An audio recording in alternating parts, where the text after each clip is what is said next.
here, Matt? We're looking at Ghost Recon Breakpoint, the latest and greatest entry in the Ghost Recon franchise. All right, there's a lot of quick cuts here, I'm noticing. Believe it or not, this isn't your gameplay, Birds, but you did play it. Yes, I did play it. What are your thoughts on it? You know, I like some of the gameplay changes that are coming into this game. You can tell they listen to the fan feedback, which, you know, has kind of been a Ubisoft staple recently. We've seen them, you know, take feedback to heart, whether it be Assassin's Creed, Ghost Recon Wildlands, Division, and they're definitely going that direction here. You see him kind of limping along, having a tough time after getting shot. This is one of the new features in the game that adds a little more realism to the combat.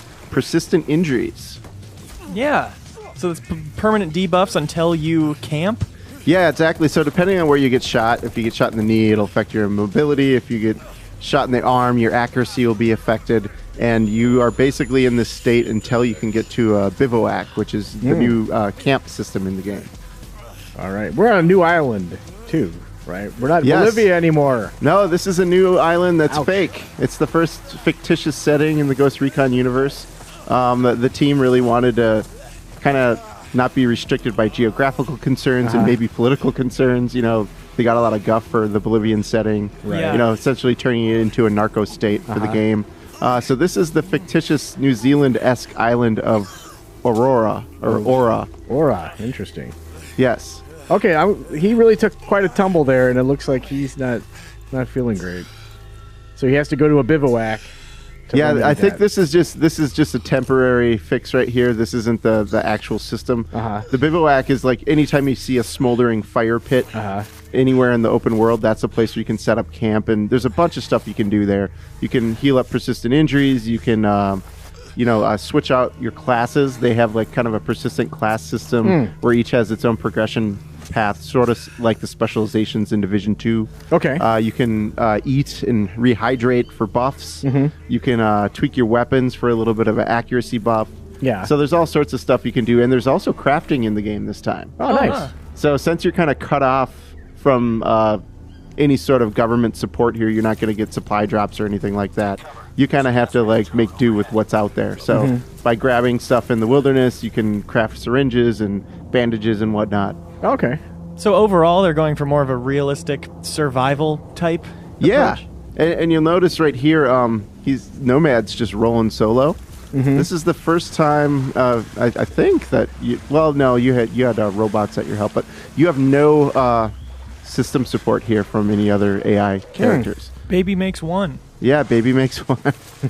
So the idea here is they wanted to really drive home that survival element, and they thought it would be a little bit more effective if they just set you out in the wild out by yourself. So there's no AI teammates cracking bad jokes.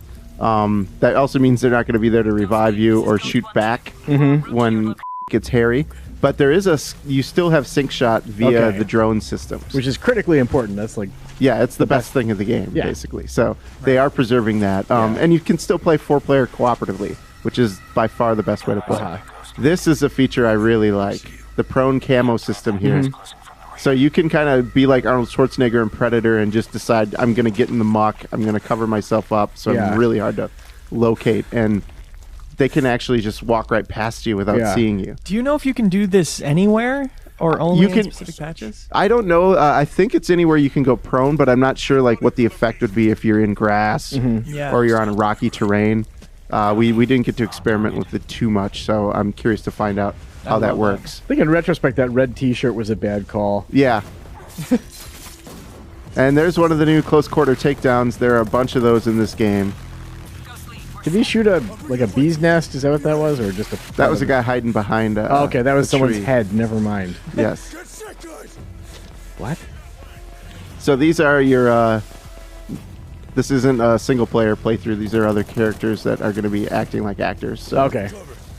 You know, classic Ubisoft way to approach a game demo. Oh, these are like tough guys in the microphone. Yeah. Okay, never mind. Tango's down and stuff. Yeah. That's cool. On my 6. Now, noticing in the gunplay, is this the only game to come out in the last 5 years that doesn't have hit or kill indicators when you shoot, or were those in there when you played? They're in there. Okay. You know when a guy goes down. Okay, good. I like those indicators. So they're playing third-person perspective. I always lock it on the first person. It's just, you know, going from third to first, you have a little more accuracy feels a little more realistic. So you have a nice lengthy preview on the site right now, GameInformer.com. People to go read. Yeah, it's huge. It's basically any sort of water I could squeeze from the rock. Perfect. So when you went, like, the specializations, did you get to mess around with those at all? Not really. Okay. I kind of have an idea of some of the things that you're going to be able to do with them, though. The Panther class is sort of their stealth class. So if you're playing with that class, you might have access to, like, smoke bombs that'll give you a little bit of cover when you're moving through wide terrains, or just to, you know, muddy up the field if you're just trying to get out of there quickly. This is a feature I'm super stoked that's in the game. This is the best. The torch is here. We no longer have to walk all the way around the perimeter of a base to find a way in. There we go. That's beautiful. Great. That's fantastic. One of the other classes, Sharpshooter, you get to hold your breath a little bit longer when you're lining up precision shots. And you also get 3, one of the things is you could get 3 bullets that do more damage for your sniper rifle. And here's our old good friend, the drone. The best. Your old friend. So I did what you're not probably supposed to do, is I played Wildlands exclusively solo. So it's difficult to have friends is all I'm trying to say here. But so you played, like, multiplayer, obviously. When you we just played a brief 15-minute segment. It's basically this mission. And you know that the game is just so much better cooperatively. There's no doubt about it. You know, you can split up and do, you know, like 2 guys providing Overwatch while 2 people infiltrate. You can create diversions to draw people one direction while somebody else goes in, gets a hostage. There's just so many more tactical opportunities, which is why I'm kind of bummed they're taking them out. I wanted them to make the AI better, so you could do some of that stuff. I think it's going to be annoying. You know, they're adding all these vehicles that have more armor and more weaponry to them in this game, and it's going to be kind of lonesome when you're out there by yourself with no one on a turret. But no airdrops, so you have to find those weapons or vehicles rather in the wild, right? You can't just drop them down. Well, so you know the rebel system that they kind of had built up where you help that faction.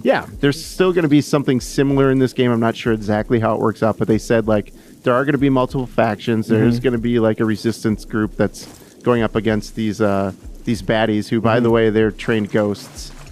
Basically, a bunch of ghosts went rogue. So they have similar abilities, sort of like the Bodarks did in Ghost Recon Future Soldier, if you played that game. And they have a ton of drones and, like, AI machines that you'll see here. I love that takedown. This is a good I hope animation. no one ever neutralizes me in my sleep. That'd be a bummer. But you'll see, you know, we see, like, guys with giant machine turrets. We see the drones moving around. There's going to be a lot more variety to the enemy encounters you're going to experience here than you did in Wildlands. Do you think they should connect the Tom Clancy games? Like, should these be Black Tusk? I don't know. I'm up to... Tom Clancy at this point just is a term they use to this game as a shooter. You know, like the stories are all over the place. They've kind of lost any sort of attachment they had to any of his novels at this point. So I still can't get over the fact that we say the phrase Rainbow Six without, like, thinking about it or flinching. Now we're just so accustomed to it. Because it's a weird term? It's very strange. I would argue it's worse than Resident Evil. Wow. Yeah. Hot take. That's a PR success story that we don't think about it. So how different did this mission go when you played it, Birds? It was similar in the way that we went stealth until we blew it, and then we just opened up guns blazing, but we didn't take our time. We just marched right in, got to the objective, and got the hell out of there. Sure. So I know, like, Wildlands, the AI is very simple compared to something like The Division. Did it feel significantly different, or where would you say it falls on that spectrum if you... I think it does have a little more division to it, just with those different character classes, like seeing heavies in the world. You're going to see, like, armored drones that are harder to take down. You're going to have to think a little bit more tactically in the combat encounter instead of everybody being glass cannons. But thankfully, like, your weapon is still deadly. They want to preserve that realism, so when you're fighting against guys who aren't armored, they're going to go down real fast. And did you get a sense of how you're going to be getting skill points? I'm assuming that you'll still have different trees, even though you got 4 different specialization types. We didn't get to dive deep in that. They want to kind of save that for another story beat. This game's coming out in October, so like this is a very short press cycle. Yeah. So they have to save some stuff, but I'm curious about that as well. Yeah. One thing we do know is that the progression tracks both across PvP and your campaign. Oh, cool. So if you find a gun or get a skill while you're playing in the campaign, you're going to have that in the PvP. Yeah. I think I really like that loop of, instead of like the Division where you're kind of like, there are like weapon pools from different areas and everything. Like this was a, like, it's kind of like Just Cause where like, hey, there's a weapon case over here that has this gun. So you could kind of look and kind of figure out from the community, like, oh, if you really like rocket launchers, you're going to want to make a beeline for over here. Yeah, that kind of thing. And there were so many guns in Ghost Recon Wildlands. So many guns and so many gun mods. Yes, I loved it. I love that kind of stuff. So I'm expecting them to do that. And they said there's going to be a pretty aggressive post-launch campaign in this. They're going to have new story content. They're going to even have raids. Speaking of Division, they're going to have 4-player cooperative raids. Strange to imagine. And they said that the terrain, because they've built this fictitious place, they're able to like add stuff to the terrain. It's going to be like a living world that maybe they add an underground facility you didn't know about. Maybe there's an oil rig off the coast you didn't know about. Yeah. I even saw like a base, research base, like tucked in by a volcano that looked pretty badass. So here, like another teammate can kind of, pick you up and take you out of harm's way, and they can do like a temporary fix to revive you, but you'll still have a persistent injury. Exactly. Okay. And you can also grab the bodies of the enemies. So if you're playing super stealth, if you want to be more Sam Fisher, you're able to do that, which I really appreciate as a person who usually tries to do stealth. Yeah, which is kind of the whole point of this ghost thing. Yes. Yeah. And picking up a downed friend and bring them somewhere safe to revive them, I feel like that's something I've wanted in a co-op shooter my entire life. Oh, yeah. That's a very cool feature. So you can see all these crazy gadgets that they have here. So the story about this island is it's kind of like there's a Silicon Valley guy who built all this machine learning technology and AI and drones with the goal of like making the world a better place. But of course, all it takes is like a bunch of wayward people to take control of that stuff, and it gets ugly. So the idea is these ghosts, we don't know why, but they're here. They took over all this stuff, and they're militarizing all of that technology. And one of the they look badass. Yeah, and like the big bad is played by John Bernthal, and you can get a taste of that in Wildlands. They just released an update that has a couple of story missions featuring that character. So there you go. Which is a cool idea.